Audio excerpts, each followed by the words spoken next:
Hi, darling. Welcome back. There's nothing that frustrates me more than when I see young South African women put themselves in situations that are extremely dangerous.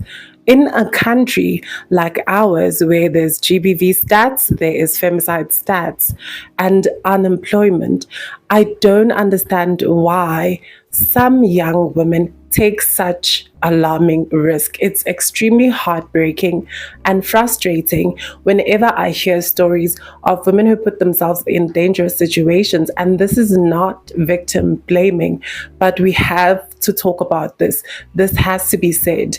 There is a dark side to the ride e-hailing services like Uber, Bolt, and InDrive, where some young women request with the intention that they are just going to, in case they don't have money, they're just going to use their body in exchange for a ride. And I'm always thinking to myself, that is such a huge and dangerous gamble. I don't understand why you would want to put yourself in a situation like that. It is extremely alarming, and I'm just asking myself, critical thinking. Why are you putting yourself in such a dangerous situation in a country like ours? What inspired me to make this video was a few posts that I saw on Facebook, these two posts in particular. If you want to watch these videos, because I want to protect the identities of the people, but if you do want to watch these videos, you can actually go to the link in the description box. It's like I will attach two Facebook links whereby you can go and watch these videos. But it is very sad to see that this has become a very common trend. Uber drivers always talk about it. There was even a post that highlighted some of the dark things that some Uber drivers have faced with female clients who who use their services. This is a conversation that has to be said. In this section, we are going to read a few comments from a few Uber, Bolt, and InDrive drivers, just some of the dark things that happen as they deal and work in this industry. And then we are going to watch two videos that add more context and highlight that there are women who engage in very risky behavior with ride e-hailing services drivers that put themselves in situations that could end very badly. The TikTok post says, once you start doing Uber, Bolt, or InDrive as your hustle, you won't trust that gender again. Another post stated, some ladies in Cape Town sleep with Uber, Bolt, or InDrive drivers because they do not have money to pay for their transport. The comments under the first post. Number 1. 7 years now on Uber. I don't know where to start. 2. The amount of hands I ate because of it. 3. I used to do Bolt in Midrand. Those kids in that dress, it's a shame on Friday nights. 4. Today in my car, these girls answered the phone and said something about 300 Rand, 30 minutes, and 500 Rand an hour. 5. Brother, I drove Uber for 3 years. It really affected me till today. 6. I did Bolt for 5 months in 2020, and it was enough. You won't want to marry again. 7. Bolt affected my relationship so badly. I left this year. The very last comment says, I used to be stressed always on my Uber days. I simply couldn't avoid things. So hey, it was tough for me. Hearing girls going to a guy they don't know, hearing the boyfriend calling and told they are from a funeral while you picked her up from another guy's place. Guningi, guys, the industry affected my mental health until I left. Buka nje ukuthi hlupha kanjani lo muntu. Cheka nje. stop. U-Uber nje uya eKempton Park indlela angihlupha ngayo lo mlungu lo. Hey, madoda bukani. Bukani. No. We listen and we don't judge. I slept with the Uber driver because I wanted a free ride. We listen. We don't judge. We listen. We listen and we don't judge.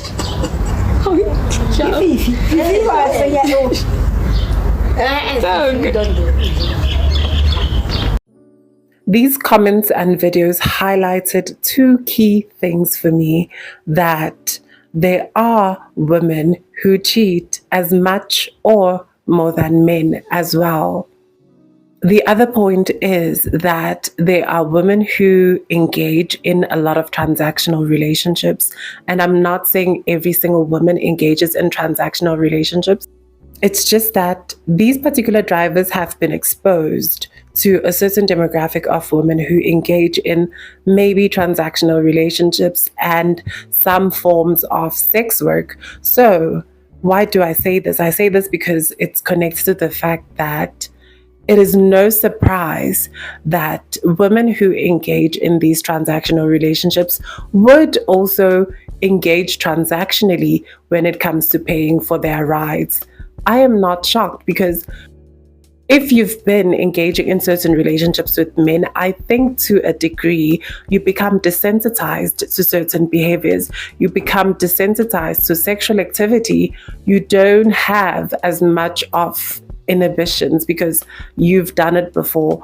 I believe that some of the women who are willing to use their bodies to pay for a ride, it's not their first time doing it. I don't think it's the first time they've done it, because where do you get the audacity to ask that?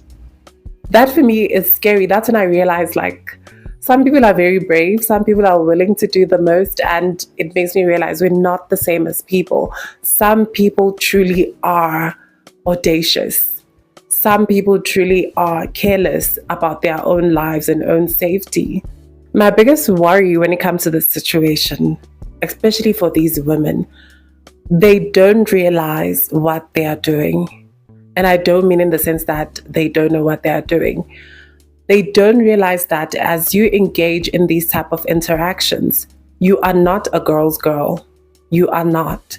Because just because you're able to engage in such activities, that creates a culture where other women will not be safe. Other women will be affected by your actions, because some drivers who have zero critical thinking skills will assume that every single woman who is maybe attractive or dressed in a certain way, who uses a belt, is going to be that archetype, is going to be willing to give sexual favors just to pay for a ride.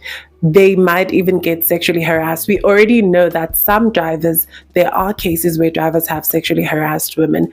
And that is because also, I'm not saying that these men are allowed to do this. No. You're a horrible person if you do that. You are a diabolical person. You have no right to someone else's body.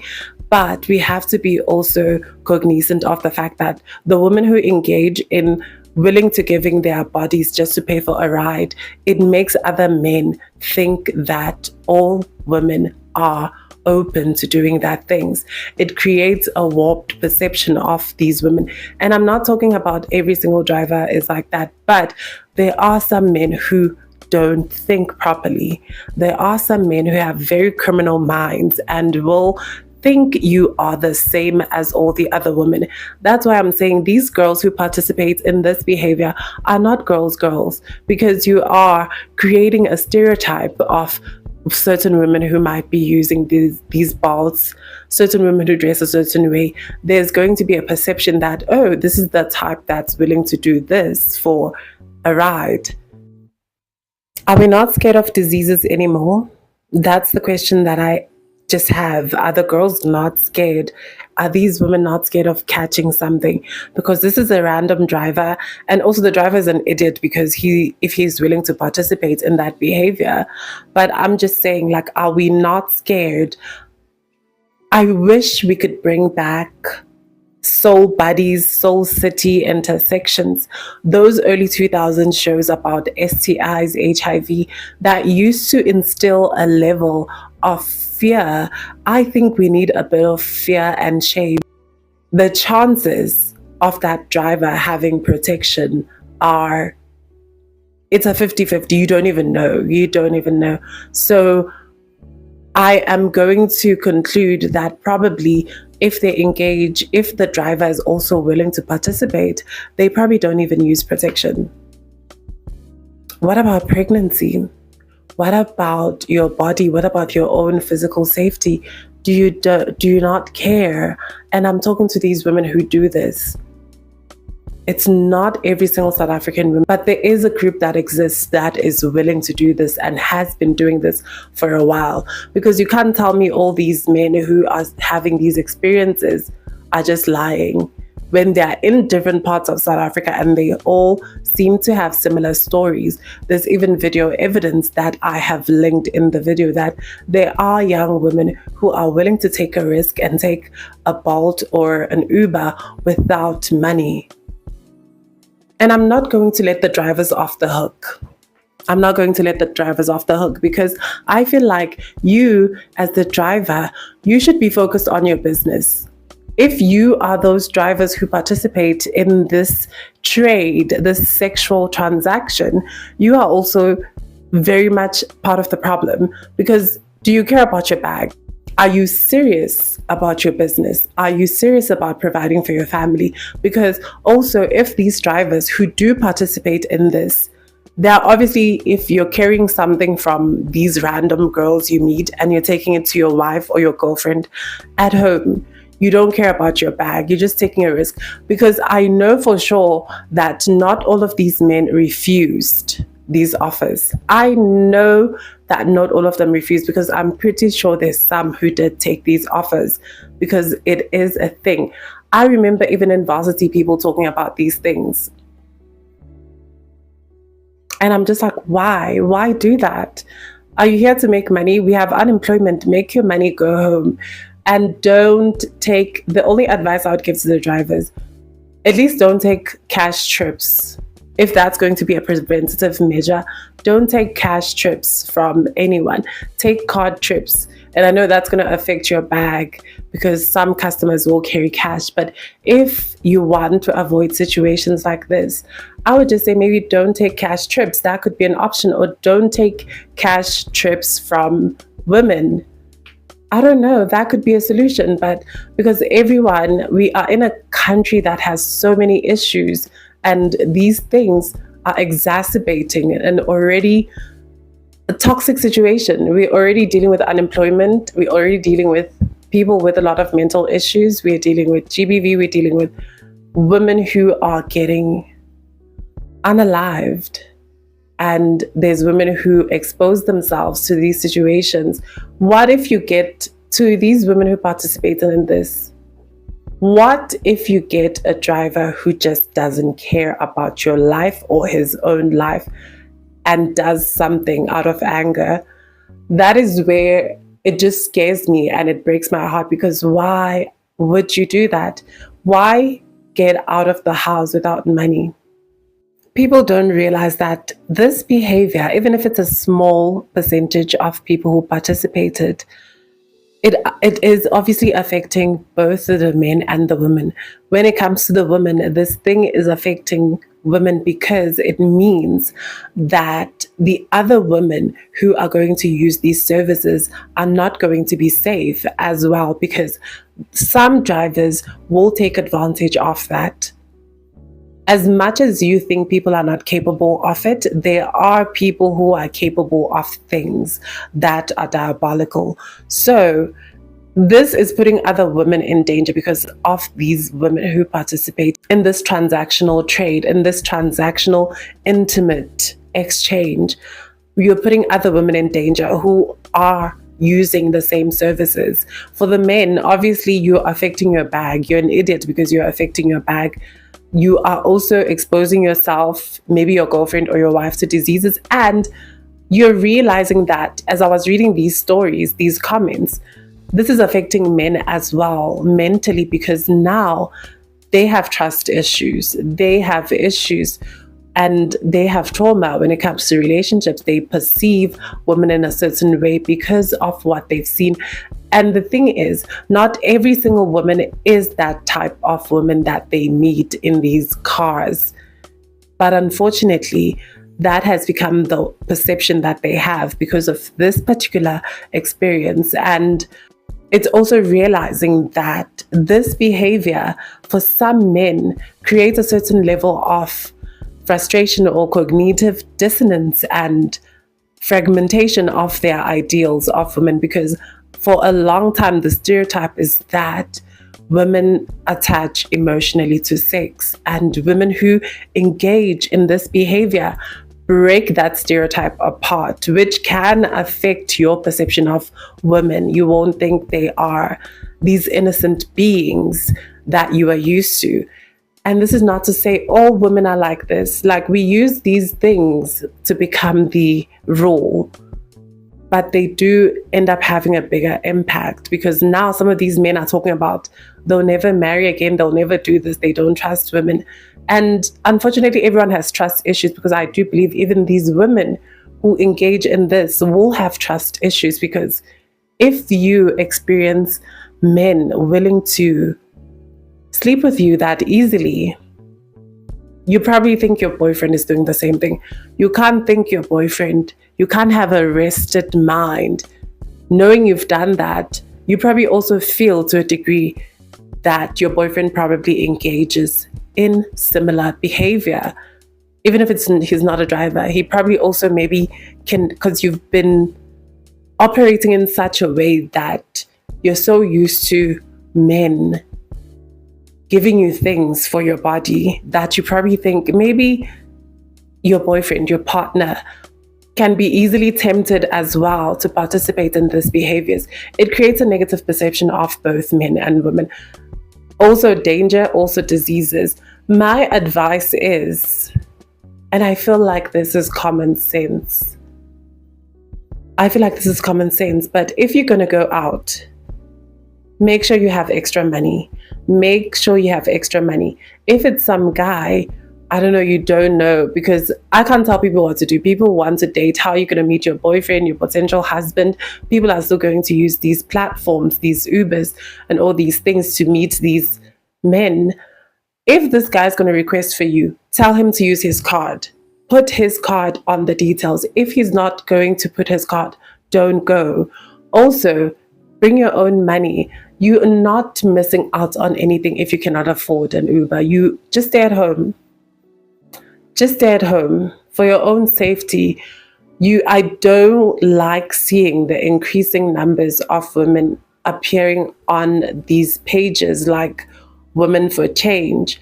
And then who are we able to see as the victim and someone who actually participates in this? Because now you're putting yourself in a situation that is potentially life-threatening. I don't want to victim blame. I'm not blaming any victims of certain violence that just because you did this, but you're also operating in a way that is feeding into that culture. You're basically allowing that behavior to perpetrate, to continue. You're allowing other women to go through sexual harassment because you do certain behaviors and use your body to basically get away with not paying for rides. You're using your beauty, your body. You are exposing other women to danger. You're not a girl's girl if you're willing to do that. It creates and becomes a situation whereby women who are not like that will also be affected.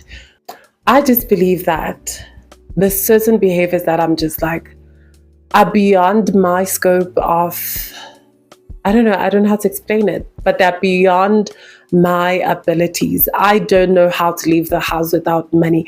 I don't know how to engage intimately with a complete stranger that you probably will never meet again, and be comfortable with the fact that I might not know what is in my body now because of this stranger. I just want us to have this conversation, and because I haven't seen a lot of people talk about it recently, but it's still happening. So I want to hear your comments. I want to hear your opinions in the comment section. And if you got to the end of this video, leave books in the comment section. And I truly appreciate you taking your time to watch the ads and to watch my video. Thank you for watching, darling. Bye-bye.